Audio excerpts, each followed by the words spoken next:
Hi, I'm Holly, a trainer here at Milesfit, and today I'm going to talk to you a bit about the order of operations when it comes to preparing for your workout, so that'll warm up. One of the first things that you want to do before you do any activation exercises, before you do any stretching or any foam rolling or anything like that, is you want to get the body warm. You want to get the blood pumping. You want to get what we call synovial fluid in the joints to lubricate the joints so that they move nicely, that things aren't grinding, okay? So there are a bunch of different ways you can do this. You can run on a treadmill, run outside, bike, you can skip rope. There are a variety of different things. Simply just step ups, banded walks, okay? From there, once your body's warm, and this period doesn't have to necessarily be a long time, okay? It could be anywhere from 3 to 5 minutes. It doesn't have to be a 15-minute warm-up. If you want to do 15 minutes of a little bit of cardio before, that's totally your choice, but it doesn't have to be that long. From there, what you want to do is you want to do some fascial release. Okay, so get out your lacrosse ball, foam roller, your hand roller. Any one of these tools will do depending on what you want to release and how. So now the important thing about these tools is that you want to, as much as possible, release the fascia in all different kinds of directions. So especially when we got this big foam roller here, what we tend to do is really release things up and down. So if I'm taking the hamstrings as an example, I tend to roll up and down as opposed to kind of going side to side, rolling all over the place. So make sure that you're really releasing in all different directions. And then from here, once that fascia, that outer bag around the muscle is more released, more relaxed, then we can move to stretching.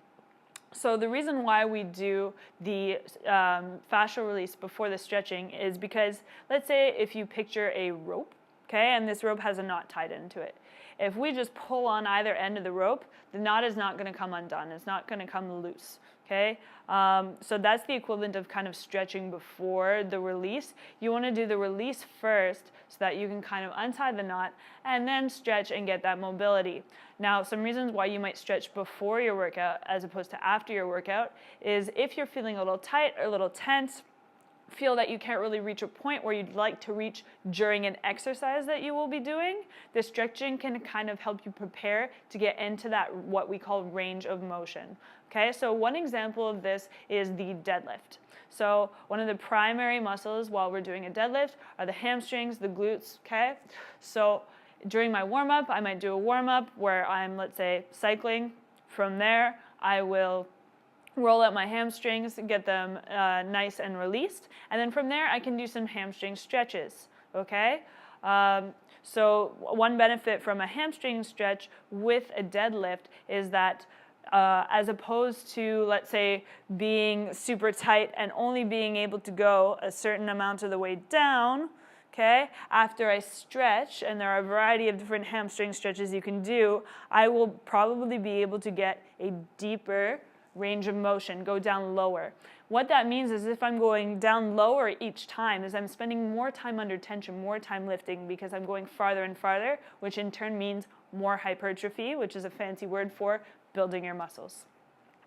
So once I've done my little warm-up, my stretching, my foam rolling, my stretching, then I can move to activation. Activation is sort of a light exercise that will cause the muscles to contract. There are all kinds of different activation exercises that we can use. One of the popular ones that you can do for hamstrings is, let's say before deadlifting, you can do some Swiss ball hamstring curls. You can take a band and do some banded kickbacks, all kinds of different motions that you can do to get those hamstrings ready to move and ready to work. And that's sort of the ultimate warm-up that you could do to prepare for your workout.